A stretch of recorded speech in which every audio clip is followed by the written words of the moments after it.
Hey guys, good to talk to you here. We're starting a new unit. We're starting the genetics unit.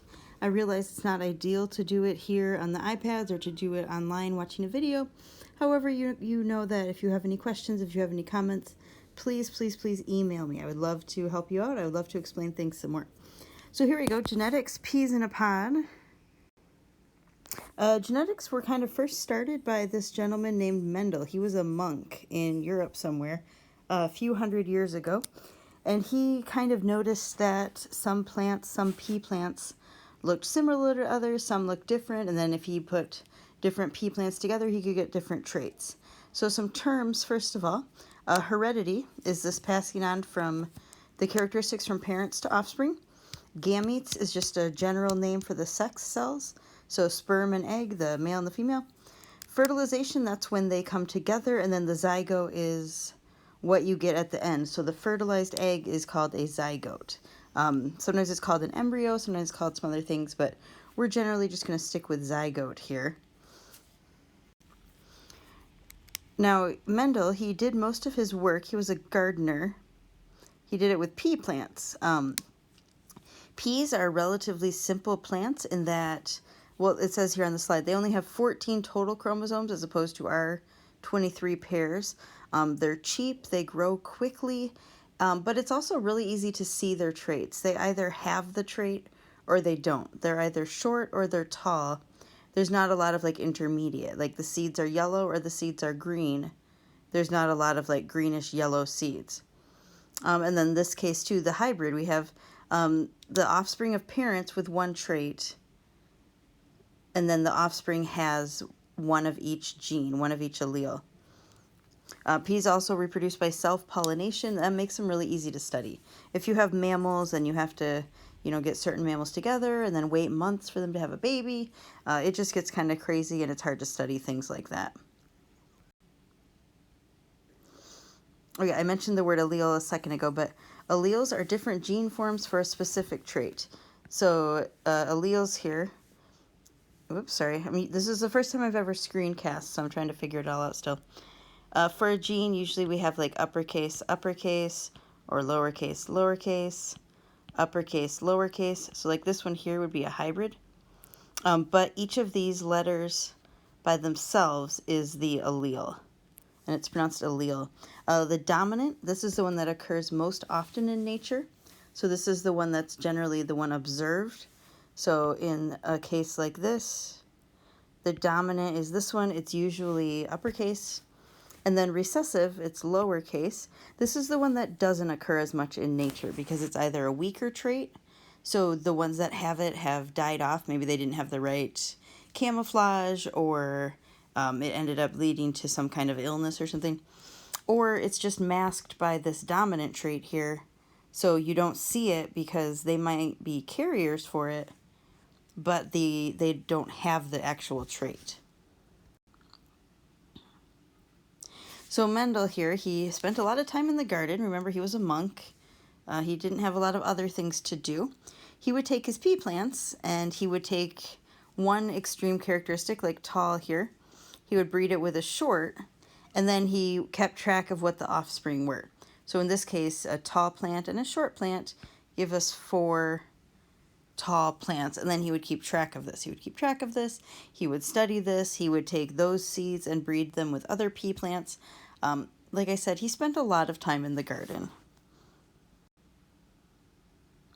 He was able to come up or contribute to a few things, a few theories, a few laws here. Law of segregation. It's not that type of segregation. We're keeping people apart. It's segregation. It means that each of the traits, let me see, make sure I get this correct. When the sperm and the egg are produced, they each get half of the genetic material from their parents. All right, so going through this here, like I have an anaphase here, at meiosis, when these chromosomes pull apart, they're being segregated from each other. So they're being pulled apart from each other. Phenotype is what something looks like. I think phenotype, physical appearance. So I can look at someone and I can say, oh, they have brown hair, They have blue eyes. They have you know, whatever other visible trait. I know someone's phenotype just by looking at them. Genotype, so genotype and then genes, this is someone's allele combination. I could guess maybe at someone's traits if they have the dominant traits, but I might not know if they have something like this, where they've got this recessive trait that's kind of hiding out or is masked by the dominant. So if they have the dominant trait, they could be like this, or they could have these traits, and I wouldn't know just by looking at them, because those two would look the same. Then homozygous, they have two of the same alleles, so these are homozygous. And then heterozygous is two different alleles. So kind of like a hybrid, it's a similar thing, it's technicalities there. Some things to keep in mind is when you are writing these letters down, you might want to use letters like A's or B's, letters where the uppercase looks different than the lowercase. Letters like C don't work super well because it's hard to tell which one's uppercase and which one's lowercase. So that's more just a preference thing, but giving you guys a heads up on that. Here's just some humor, you know, heterozygotes. I can't be there and tell you guys jokes, so, you know, I got to do what I can do here.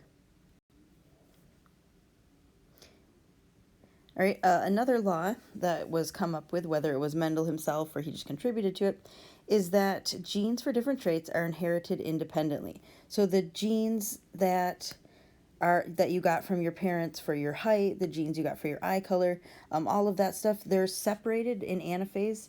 They're separated independently from each other.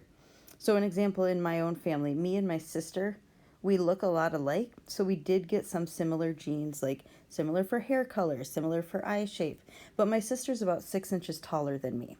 So she got a different height gene, but maybe we got similar or the same like eye color gene. There isn't like a whole, like a package deal where all the genes come together. They're all separated differently and apart from each other. This we have, I love these things, man. Punnett square. I think you probably saw these in middle school, so we'll be spending some more time with them. But you put, you know, one parent up here, parent number 1, parent number 2. It doesn't generally matter which one is the mom or the dad. It's not like the mom always goes up here, you know, the dad or the male parent always goes up there. For our sakes, for our intents and purposes, we're just going to have parent 1 on one side, parent 2 on the other side. And then it's like a multiplication chart. So these A's,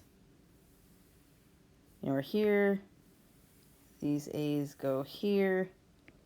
Sorry, it's a little bit hard to draw horizontal, but so each column and row, that's how you can fill in the boxes. Another one. There's so many good memes, so many good science memes. You know, so you got to think of this when you're dating. Make sure the Punnett squares would work out. Well, right here, this is where we're going to stop with these notes for now. As you see on your fill in the blank paper, it goes on for a little bit. Those notes will probably be up next week, but we're dividing them in half. Otherwise, it just makes for a longer presentation. So, yeah, you can fill those in. Use this information. Email me if you have any questions. I miss you all, and hopefully I will see you before long.